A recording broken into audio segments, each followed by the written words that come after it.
Alma as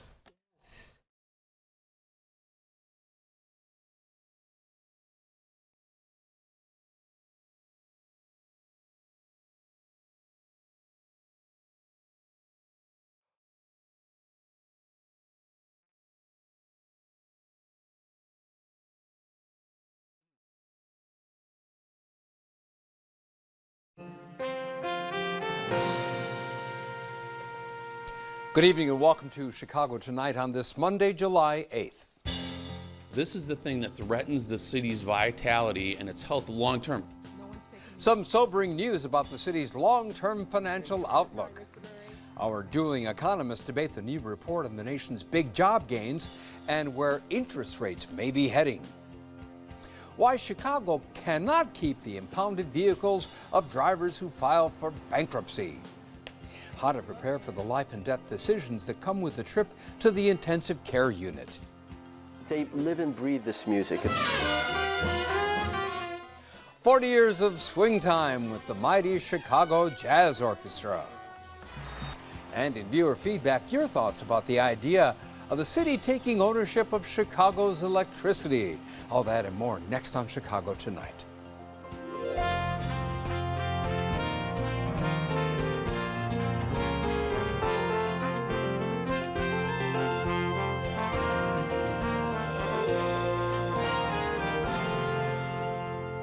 Thanks for joining us. I'm Phil Ponce. Chicago's police chief blames repeat gun offenders for a holiday weekend heavy on violence. Amanda Vinicky has that story and more of what's making news in Chicago tonight. Amanda. Phil, 66 people were shot, 6 fatally over the extended 4th of July weekend. That's according to Chicago Police Superintendent Eddie Johnson, who called it all senseless. The violence was concentrated on the south and west sides, this despite extra patrols. Johnson also says police staved off more potential violence by recovering what he called a ridiculous amount of guns. But Johnson says the city will continue to be at risk as long as offenders using illegally obtained guns are quickly released after they're caught. His frustration was echoed by the mayor. Our lax culture on gun offenders also sent a message to our community partners who had the courage to dial 911 or speak to their officers that they see about someone they suspected might be carrying a weapon. Their bravery for speaking out is often met with shock and anger when they see these same individuals back on their streets. That should say something to the judges who are making decisions about bail. They shouldn't be out on the street. We can't keep our communities safe if people just keep cycling through the system, because what that says to them is, I can do whatever I want, I can carry whatever I want, I can shoot up a crowd, and I'm going to be back out on the street. Meanwhile, community activists say instead of spending money on police overtime, the mayor and police department should think outside the box. Spend that money on bulletproof vests and helmets for young people on the south and west side of Chicago. Spend that money on funerals for the people that lost their lives, and give that money to the victims of gun violence in Chicago.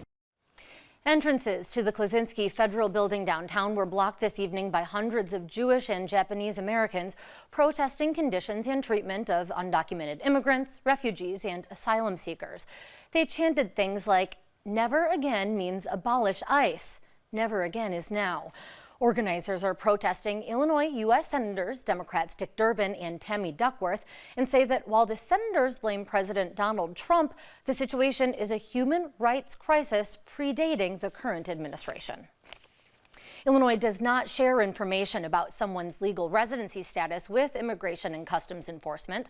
The clarification from Secretary of State Jesse White comes after published reports of ICE and FBI officials using photos from state driver's license databases as a way to identify immigrants living in the country illegally. White says his office cooperates with law enforcement, but does not specifically disclose individuals' legal standing. Since 2013, Illinois has offered a temporary visitor driver's license to undocumented immigrants who resided in Illinois for at least a year. This is the last week to get a paper copy of the Chicago Defender, the legendary publication that has been in print since 1905. The Defender says it will keep bringing readers daily content from an African-American perspective, but from now on, that news will come exclusively online. And Milo Stalik, a pioneer in promoting and preserving film, is dead.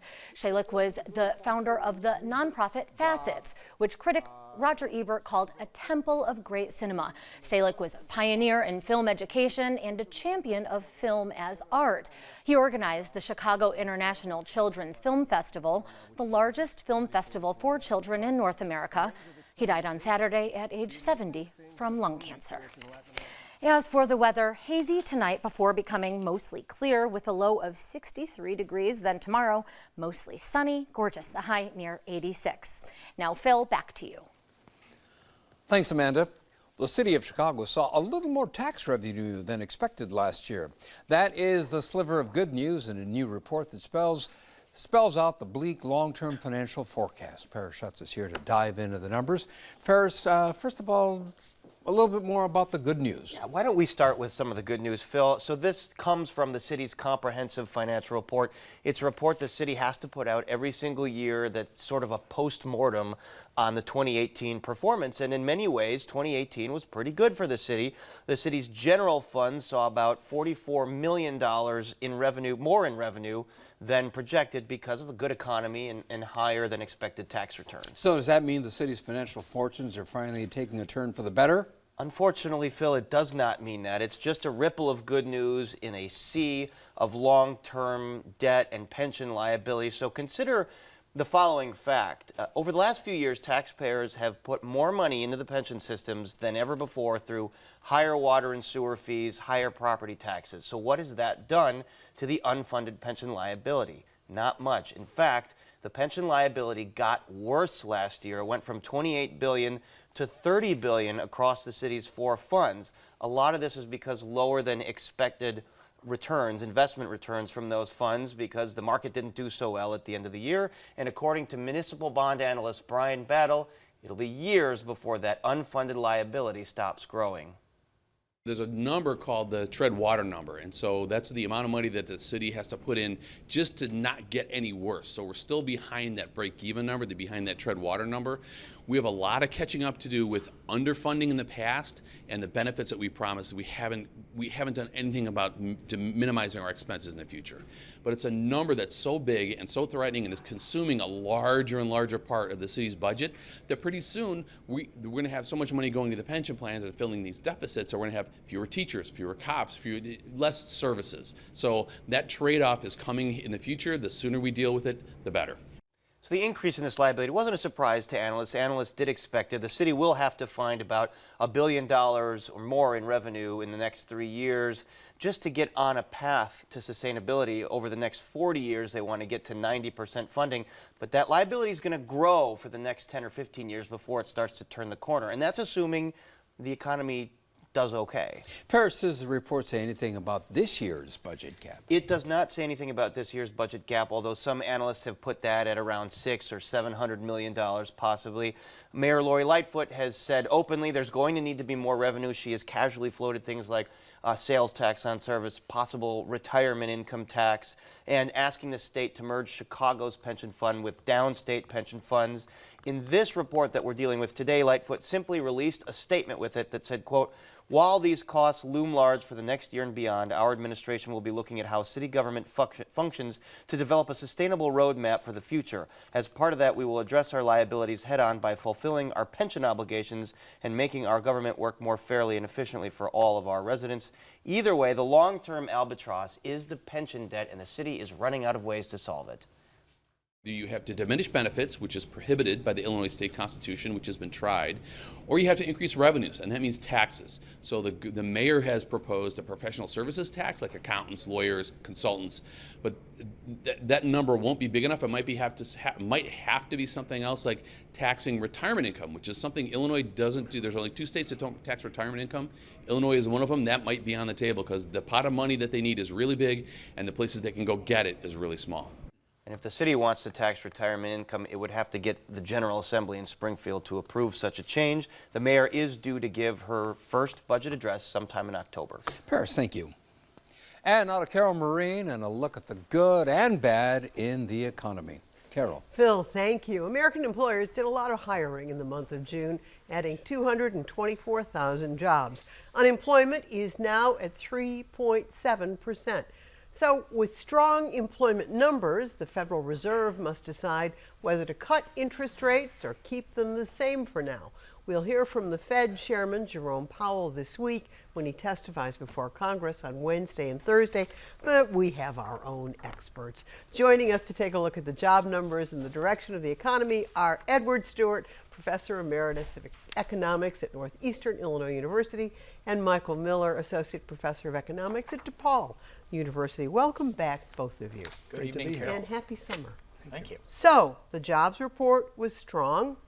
Well, what does that mean, Ed? It means that the economy is doing well enough that the Federal Reserve, with the federal funds rate now at 2.5%, has much less political pressure or need to lower interest rates significantly in the near future. And that's one of the things that caused the stock market to have a little hiccup on Friday and even today. Well, and so, Mike, that's sort of confusing to some people. I mean, if this is good news, theoretically, why does the stock market dive? Oh, the stock market is based upon information, and if information changes, then it's going to change the price of the stock. And it's all a matter of what the people who are trading built into their expectations, and if the number coming out does not match their expectations, they have to adjust their portfolio. But I think that the Fed made a mistake in December when it raised the rates the very last time it did. And I think this is a perfect time that they could undo that mistake, bring it down 0.25%, and then leave it alone for quite a while. The reason that interest rates are so important for stocks is that people who have money to save have a choice between interest-bearing assets and stocks and bonds, or stocks. And if interest rates go up, it makes interest-bearing assets more attractive and stocks that pay dividends less attractive. So that's kind of the driving mechanism between interest rates and stock prices. Do you agree that we are now at full employment? No. Because? A couple of things. In the employment report, which is about 30 pages long, and only nerdy economists like Mike and I read the whole thing, you get other numbers like the employment rate, which is the percentage of the population over 16 that are employed. And so that nets out or gets rid of the noise about people who are not in the labor market, who are discouraged, whatever. And that right now is about 60%. In the last significant recovery we had in the 1990s, that rate got up to 66%. So there's still some slack or some residual in the labor market that can still go in. And the civilian labor force participation rate is still relatively low also. So there are more people out there that could go to work if there were enough jobs that people wanted to take. In agreement with him on that? Not completely. There's two ways to look at it. There's one, you measure unemployment as we call it U6 and whatever. If we accept that that's the rate they're going to use, that's the rate we will use. The Fed decided, as most economists did, that full employment would be somewhere between 4.1 and 4.4% unemployment, and we're at 3.7. So in my mind, and I think in the minds of most economists, this is full employment. Now, that does not necessarily mean, as that is implying, that the labor market is really tight.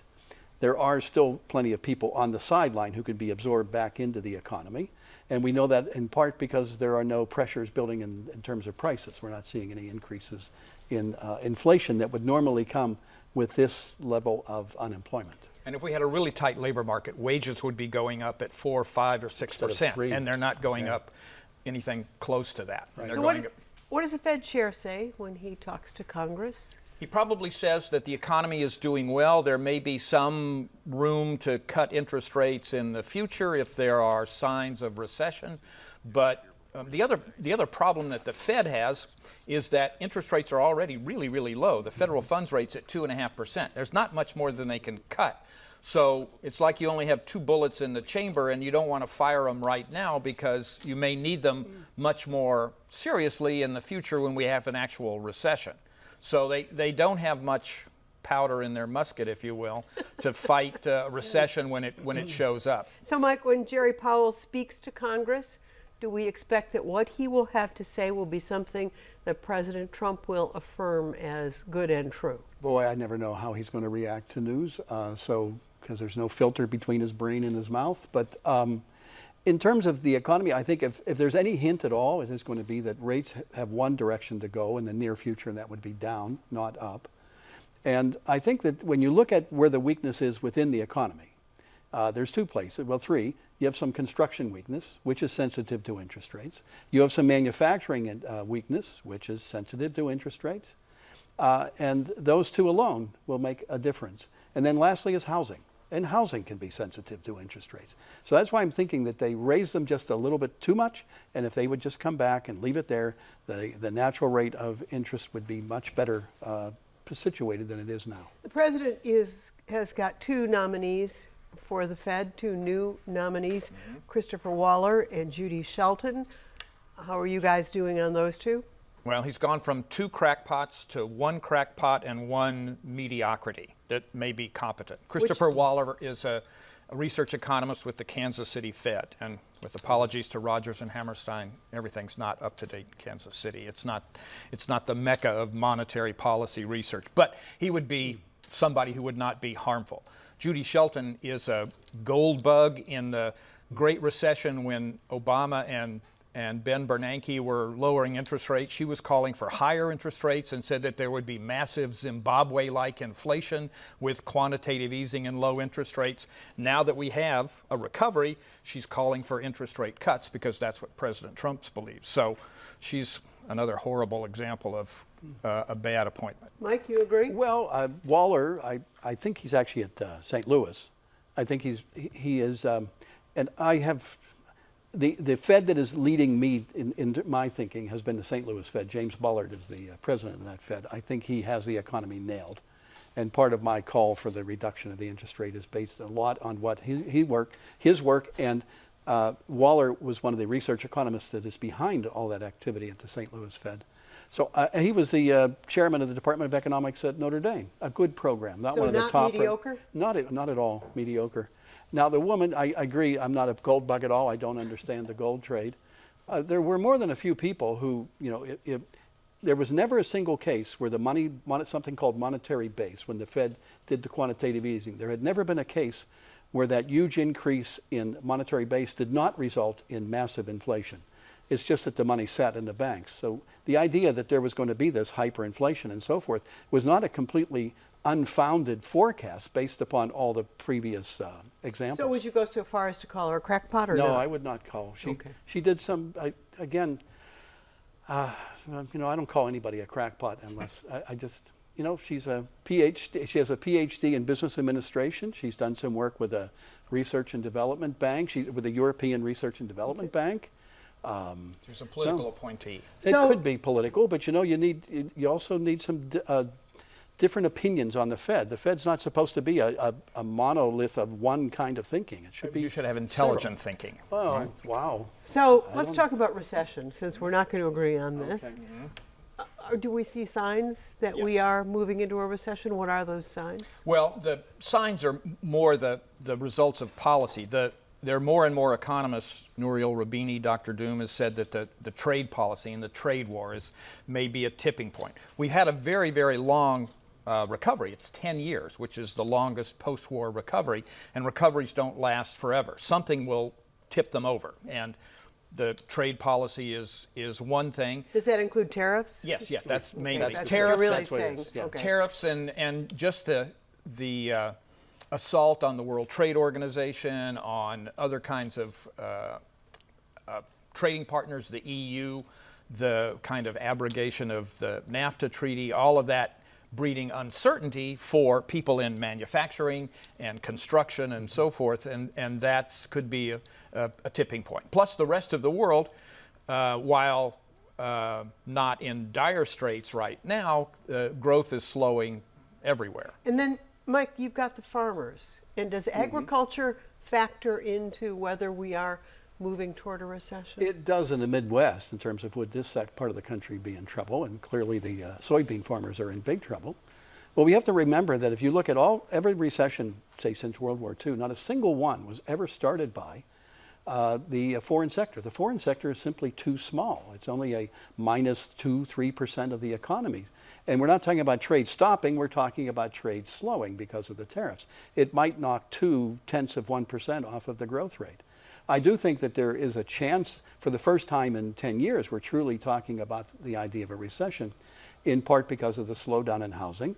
But two things, and there's also something called the inversion of a yield curve. But the important part of the yield curve, which is between 2 years and 10 years, has not inverted. So and the lead time between that and the recession is at least 8 months. So in some sense, if you're looking, for example, at the election, the one thing that Mr. Trump would not want would be a declared recession before November of 2020. And I don't think I think the chances are very high that we will get that far without the recession. What about his tax cuts? We're benefiting to some extent. That's one of the things that's driving the stock market, is that almost Chicago all of the Tonight tax is cut made money that possible went in to part corporations has been used for share buybacks and dividends. So it's made stocks more expensive and more attractive. It hasn't fueled any investment spending. And so that increase in household income at the very top of the income distribution has fueled just common, ordinary aggregate demand and kept one of the things that's kept the recovery going. But that will end pretty soon because the tax cut was a one-time policy. You agree Yeah, with that? well, tax cuts have a long-term effect if, in fact, it affects productivity. I don't think that this tax cut was implemented for any short-term gain whatsoever, in part because historically, when you're near full employment, government spending has a multiplier near zero. The intention, I hope, and I think was the case, was that this money would allow for more investment within corporations to raise their productivity in the long run, and that would make the economy stronger over time. So to ask me whether or not the tax cut was a good thing, I can tell you in about 5 years whether or not we see this increase in productivity that we would have not seen otherwise. But not now. But not now. It's too soon to tell. And you end on a note of agreement. See How there? about that? Yes. Ed Stewart and Mike Miller, it is always just so much fun to have you here. Thank you both very much. My pleasure. More on Chicago Tonight just ahead. Stay with us. Chicago Tonight is made possible in part by the City Club of Chicago. Smart people may disagree about what makes a great city, but part of what makes Chicago great is that we don't have to agree. To run a city like ours, a lot of issues come up. The City Club of Chicago is a place to debate those issues and hear from the men and women who shape the policies, lead the industries, and tell the stories that define our city. For the free and open exchange of ideas, the City Club of Chicago. Still to come on Chicago Tonight, advance directives aren't everything. The complicated task of speaking for the dying. Getting into the swing of things with the big band sound of the Chicago Jazz Orchestra. And in tonight's viewer feedback, your vivid descriptions of the taste of the Chicago liquor that is, Malort. But first, the federal appeals court says Chicago may no longer continue to hold impounded vehicles of drivers in debt to the city after the vehicle owner files for bankruptcy. It's all part of a somewhat complicated legal case related to a ProPublica and WBEZ investigation last year that found city ticketing policies put a huge burden on mostly low-income Chicagoans of color. Joining us to explain is reporter Melissa Sanchez of ProPublica, Illinois. And Melissa, welcome back to Chicago Tonight. Remind us of what last year's investigation found, particularly regarding impounded cars. Sure. So what we spent all of last year working on was looking at how debt to the city of Chicago for unpaid tickets was leading to this thousands and thousands of people, more than 10,000 a year, filing for Chapter 13 bankruptcy. People filed for bankruptcy in order to get their license suspensions lifted. You can lose your license if you have accumulate a certain number of unpaid parking tickets, or to get their cars out of the impound lot. And you can lose your car to the city pound for as few as 2 unpaid tickets. And people, about a decade ago, the city started returning vehicles to folks who'd filed for Chapter 13 bankruptcy without them having to pay any of the underlying fees, the impound fees, the boot fees, et cetera. And so the city was seeing something like 4,000 people a year who had filed for Chapter 13 bankruptcy and taken their paperwork to the pound, essentially to say, give me my car back. Bankruptcy gives people a protection from creditors, and it's very complicated, like you said. But one of the things that you're able to do in the city of Chicago is get your cars back from the pound. And so the city I forgot what the original question was, sorry. Okay, but it sounds like you were leading up to saying at some point the city realized that people were getting away with getting their cars back and not paying their tickets, so they instituted policy in which they started putting liens on cars. So what was the impact of that? Right, so in 2017 the city started doing that. The city has known for a long time that people were doing this, and there's two ways of looking at it. One is people are taking advantage of the bankruptcy system to get their cars back from the city without having to pay any ticket debt. So we can maybe put that in the category of the narrative of their scofflaws who are trying to circumvent, you know, the rules. But the other way of looking at it is over the past decade, the city's become much more aggressive. They've increased the size, the cost of fines, of penalties. They've added more cameras.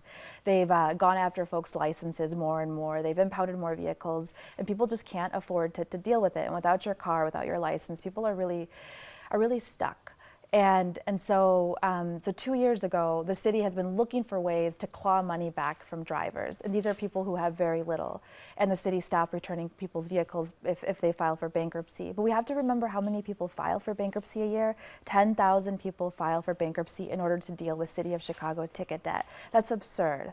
But the city did this. They stopped returning vehicles, hoping that fewer people would file for bankruptcy. And that's had an impact. There's about 4,000 people who filed just to get their cars out. So those people were no longer able to get their cars back immediately. What does that mean for them? Maybe they lose their jobs because they're unable to get to work. Maybe they can't take their kids to school. So there was a federal appeals court case that was recently handed down. What did the court rule regarding this system? So the court ruled that debtors, people who file for bankruptcy, are entitled to all the same protections that everybody who files for bankruptcy are. And that means in the case of the cars that the city holds on to, that the city has to give them back.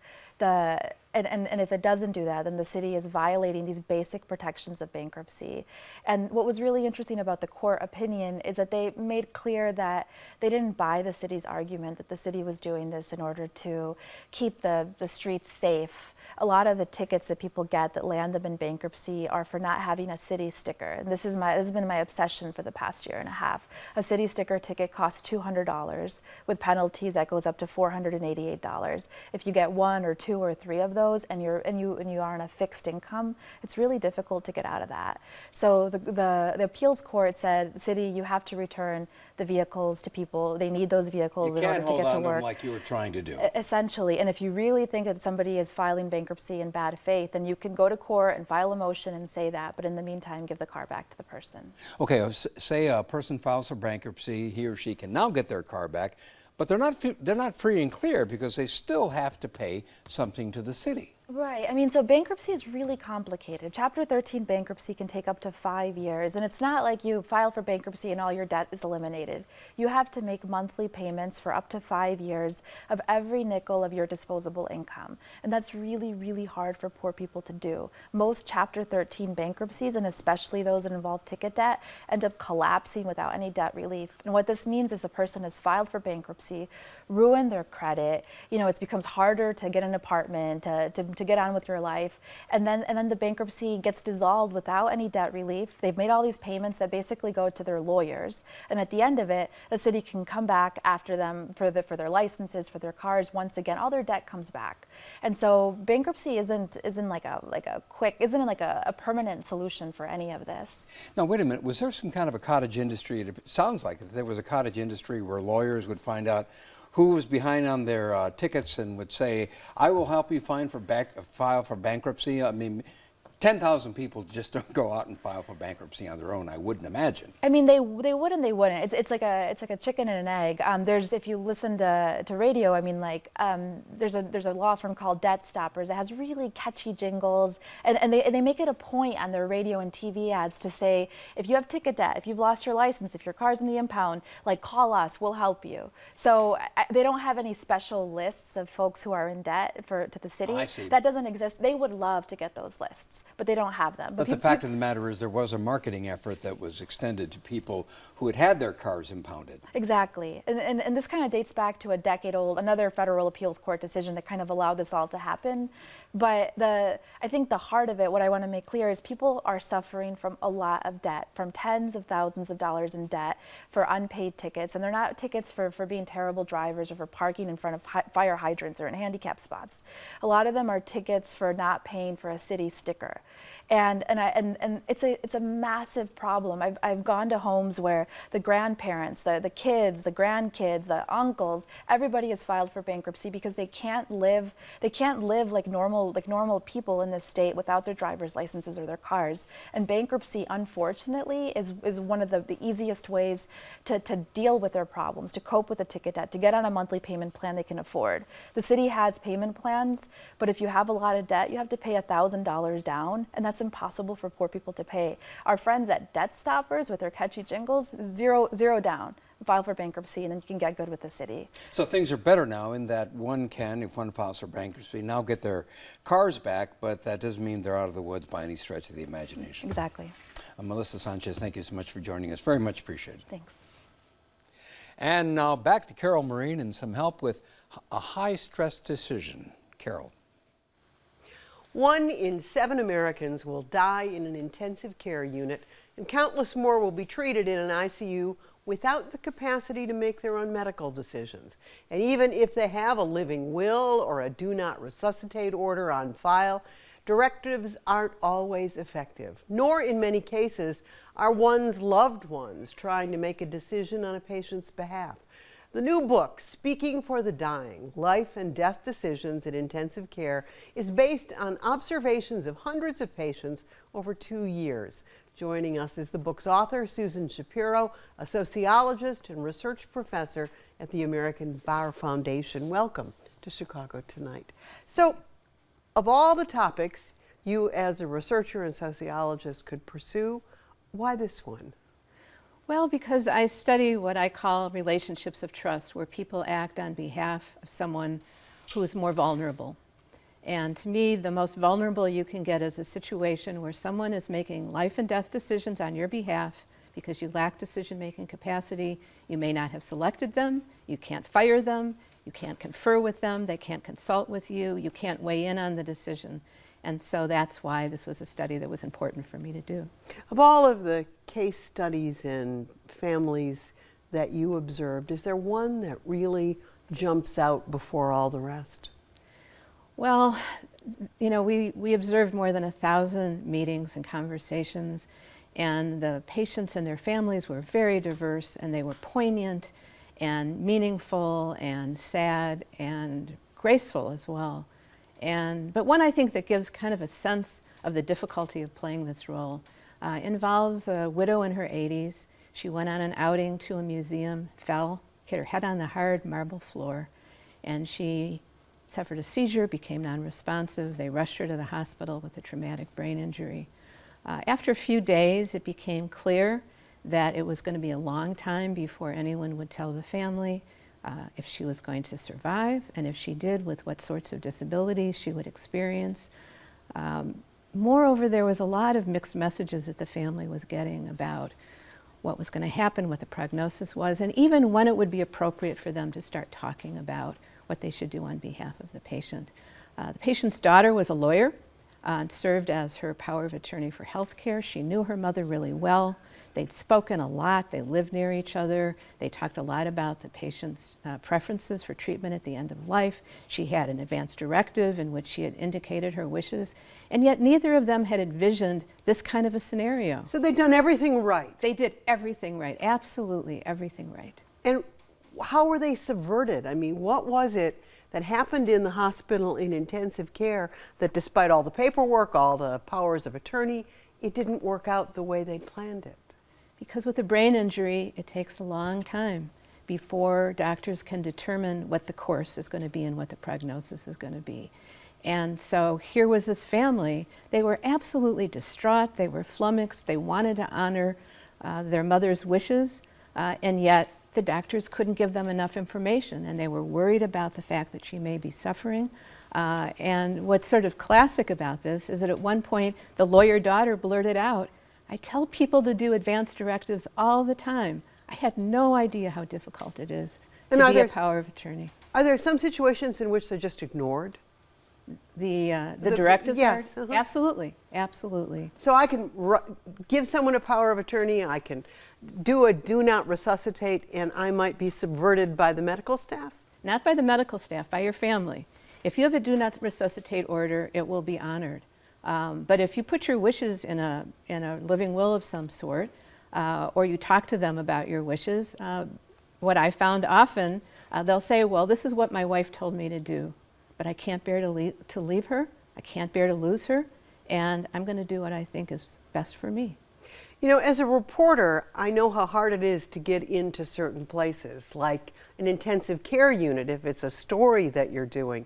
How does a researcher get into an intensive care unit in these very intimate circumstances to do the research that you did for so long? Well, it took a long time. I made a lot of contacts with different physicians.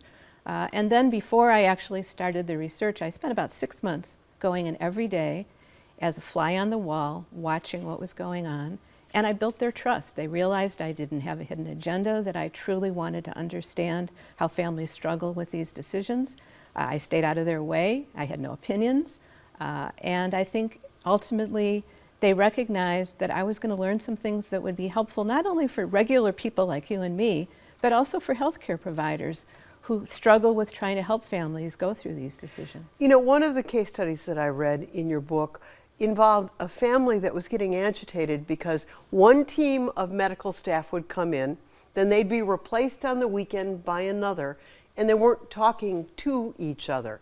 And they were getting very mixed messages medically. Does that happen a lot? It does happen. I mean, now in the age of electronic medical records, all of the physicians read the notes of other physicians. And so in theory, they kind of have a sense of what each is saying to the family. But not everything is recorded. And indeed, different specialists have different opinions about what the likely prognosis is going to be, what treatments are appropriate.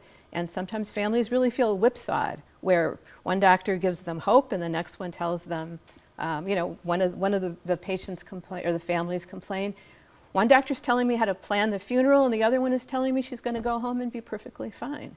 And they struggle with this kind of information and they get angry. So what's the solution? Like if there are 2 or 3 things that one must do to try to take control of this, what are they? Well, I think for the solution for families is that they need to stop writing stuff down and trying to micromanage every decision that could possibly happen because you cannot anticipate them, and spend time with your loved ones talking about issues of process. How much suffering is okay? How long should we try before we decide that we're going to switch from cure to comfort? When the doctor gives us probabilities, how should we think about those probabilities? What levels of risk do you want us to take? What fates are worse than death? And you need to talk about that, and you need to talk about all the other people who are going to be at the bedside, who are going to try to undermine the decision maker. And tell them, this is who I've selected as my decision maker. You have to work with them. You have to respect them. This is a hard decision, and you need to come to consensus. But don't I have to write that down? If I want you as my decision maker, don't I have to memorialize that in some way? Absolutely. That's called a power of attorney for healthcare. It's a document. It's free. You can get it on the internet. You can get it at the hospital. You don't need a lawyer to do it. And that's absolutely essential. In places like Illinois, you have more decision-making options if you're legally the power of attorney for healthcare than if you're just stuck having to make the decision. So that's absolutely important. But what I would say is stop talking about, I want this treatment, I don't want that treatment, I want you to do this, I don't want you to do that, because you can't anticipate the nuanced, contingent decisions that someone may be forced to make. You need a more sort of philosophical end-of-life conversation. Right, and you need to tell them that you know that they'll do the best that they can do and that you trust them, and let them off the hook. Wow. Susan Shapiro. The book is Speaking for the Dying, Life and Death Decisions in Intensive Care. Thanks so much for being with us. Well, thank you on very Chicago much. Tonight. More ahead on Chicago Tonight in a moment. Stay with us. Don't miss one of our stories. Get them all delivered to your desktop or mobile device with a subscription to the WTTW News Daily Briefing. Go to WTTW.com/Daily Briefing and sign up. A Chicago band started swinging back when Jimmy Carter was in the White House and Michael Bolandic was in City Hall. If you like brassy big band music, you may know, or should get to know, the Chicago Jazz Orchestra. We recently spoke with one of the founders and a charter member about 40 years of bringing a fresh approach to timeless music. Here's Brandis Friedman with another look.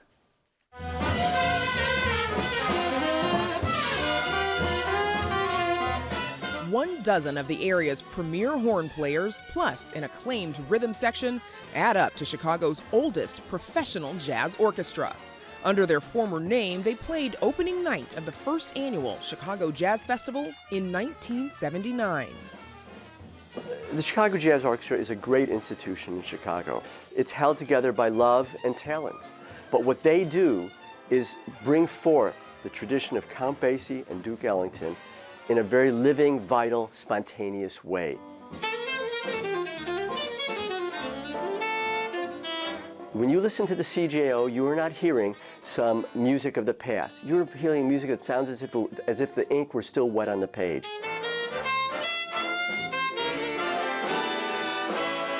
I always had the idea of developing it into the best big band in Chicago and rivaling other great orchestras across the country and the world. We do play repertoire music, but we try to keep it fresh and keep it living. And so we love to have the players create their own solos as opposed to the recorded solos.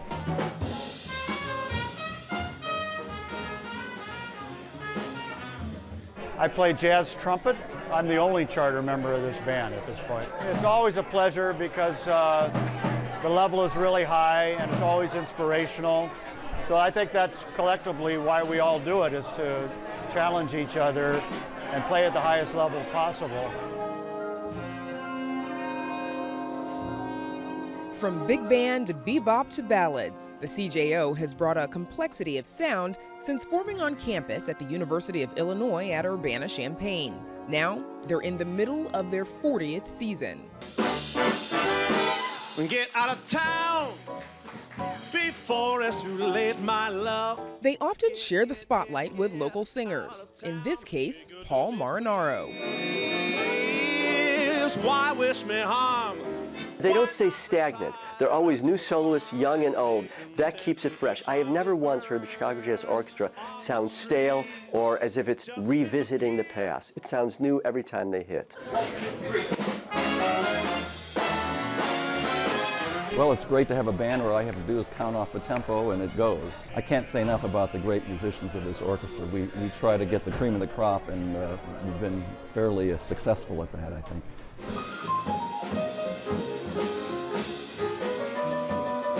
Various members have played with Count Basie, Aretha Franklin, Tito Puente, and Frank Sinatra. Many of them front their own bands, but they usually come back to the CJO.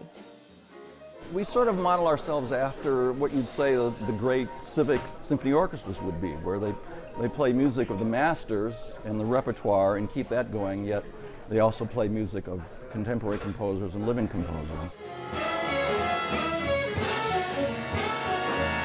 Let me tell you, they're not doing it for financial compensation. There's not a lot of it there. These guys can make money doing a lot of other things. But it's the sound of the CJO, that big, thick, rich, robust sound that is thrilling to hear. And in jazz, as far as I'm concerned, there's nothing more exciting than that. For Chicago Tonight, I'm Brandis Friedman. The Chicago Jazz Orchestra just began their summer residency at the Green Mill.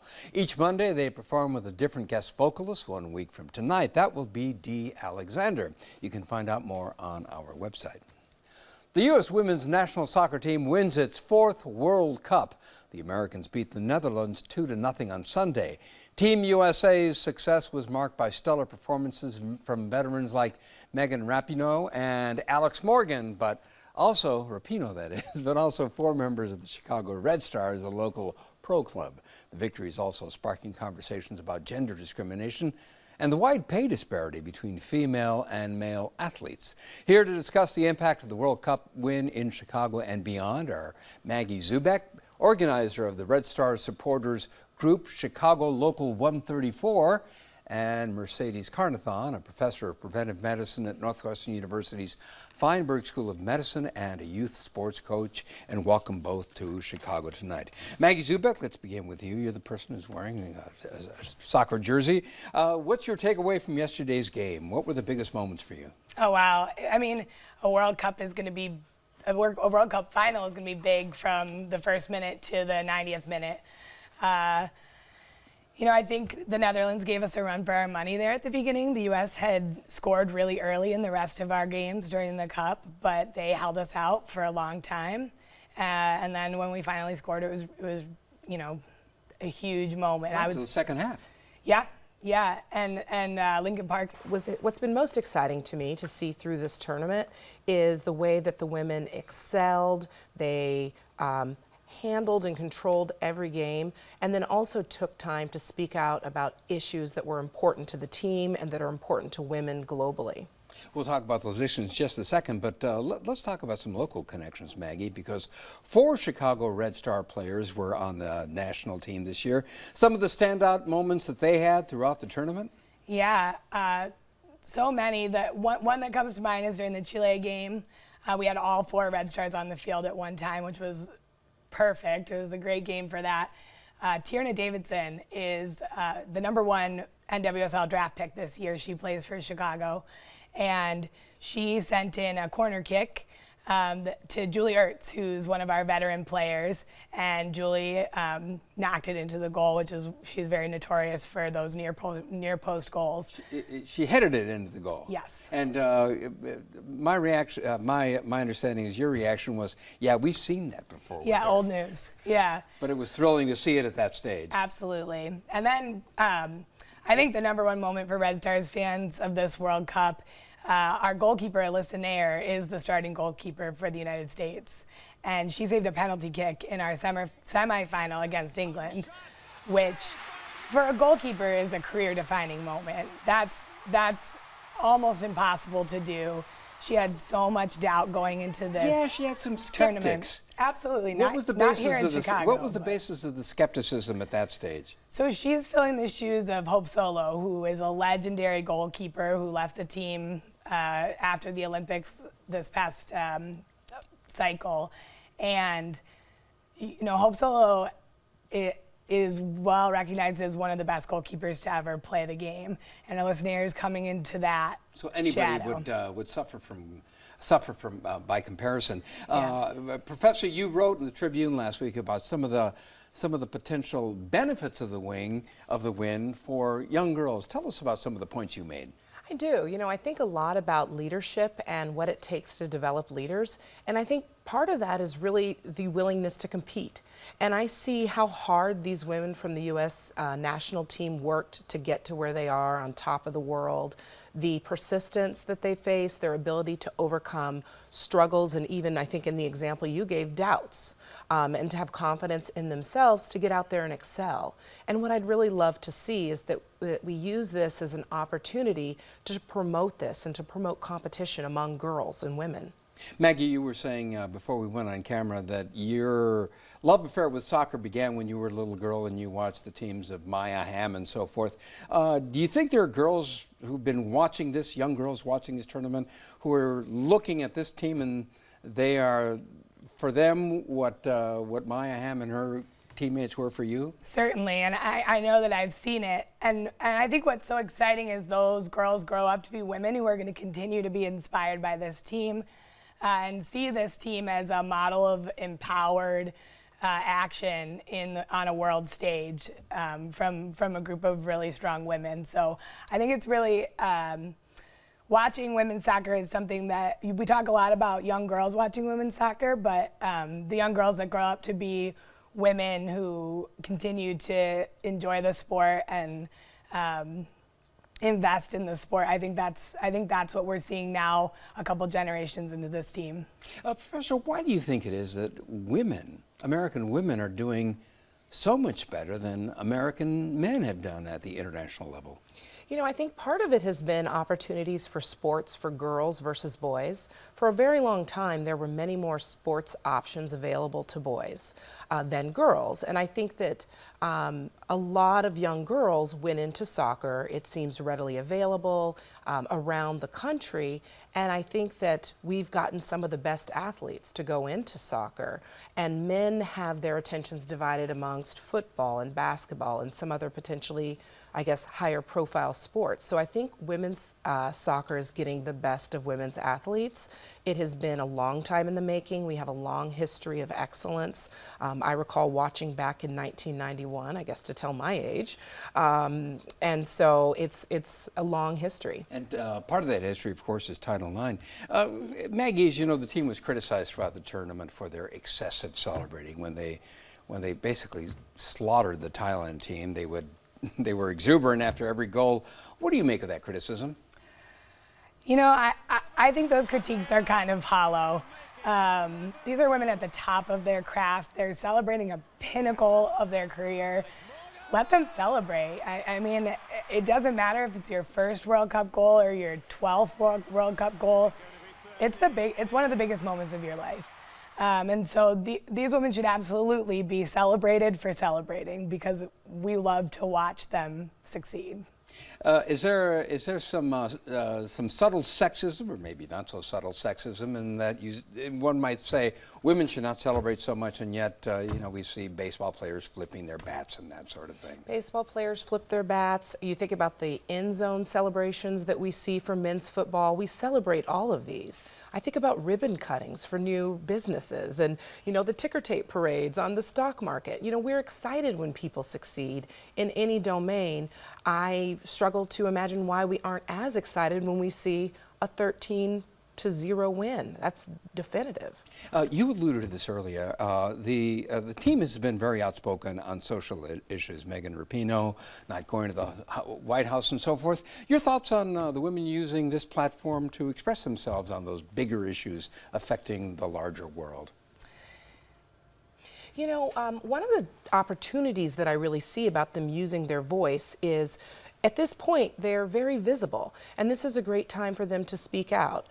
I think about the parallels to the number of women right now who are running for the presidency. If they were fearful about speaking out about issues, how much would we respect the positions that they put forth? And I really see this as an extension of that and a growth in the ability of confident women to speak their mind about issues that are critically important right now. Maggie, we're almost out of time, but real quickly, do you think the whole issue of wage disparity, do you think there will be progress on that front as a result of American women advocating for that and so forth? I certainly hope so. I think that they've just won a big battle and there's a war ahead of them.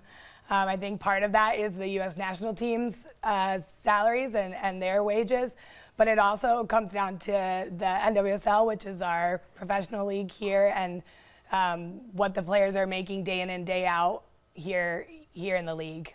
You think things will get better? I certainly hope so. People need to show up, though. Maggie Zubek, Mercedes Carnathon, thank you both for being here. Very much appreciated. Thank you. And before we go, some viewer feedback. Should Chicago's electric power be controlled by the city? Alderman Carlos Ramirez Rosa floated the idea here on Chicago Tonight last week. Well, we got lots of comments. A few of you think it's a good idea. Lots of communities across the United States have municipally owned utilities. It's not a new concept, and the only reason the word socialize is attached is that the Republican Party uses that word to describe everything it doesn't like. Put the public back in public utilities. This is a necessity of life and should not be subject to greed. But more of you who left comments are skeptical. Watch the miniseries Chernobyl and then tell me what you think about socialized utilities. Puerto Rico owned its utility, and look how that worked out. These aldermen have no ideas. I don't want any government body in this hopelessly corrupt, mismanaged city and state running any utility. And our story about Malort, the pungent Chicago-based liqueur, drew a lot of commentary, particularly on Reddit. Many viewers tried their hand at describing the taste of the stuff. Tastes like grandma's shoe filtered through grandpa's teeth. My bartender friend describes it as a grapefruit rind soaked in gasoline. Nothing like that sweet, sweet taste of dirty, wet socks and regret. Malort, the taste of pencil shavings and sorrow. One viewer had multiple descriptions. Malort, your dad isn't going to punch himself. Makes your taste buds into taste enemies when you want to befriend someone in real life. Named after the sound you make after drinking it. And there were these reviews. I'm not gonna lie, I kind of liked it. It finishes way better than it begins. I think you've got that backwards. It never finishes, it just lingers to remind you of your poor life choices. Wow. As always, we appreciate hearing from you. Join the discussion on Facebook, Twitter, and Reddit, or post your comments on our website. And that is our show for this Monday night. Don't forget to stay connected with us by signing up for our daily briefing. And you can get Chicago Tonight streamed on Facebook, YouTube, and our website, WTTW.com/news. You can also watch via podcast and the PBS video app. And please join us tomorrow night live at 7. Looking at efforts in Cook County to get an accurate census count amid federal confusion. And a new staging of The Music Man, director Mary Zimmerman, on reimagining this classic musical. Now, for all of us here at Chicago Tonight, I'm Phil Ponce, and I thank you for watching. Good night.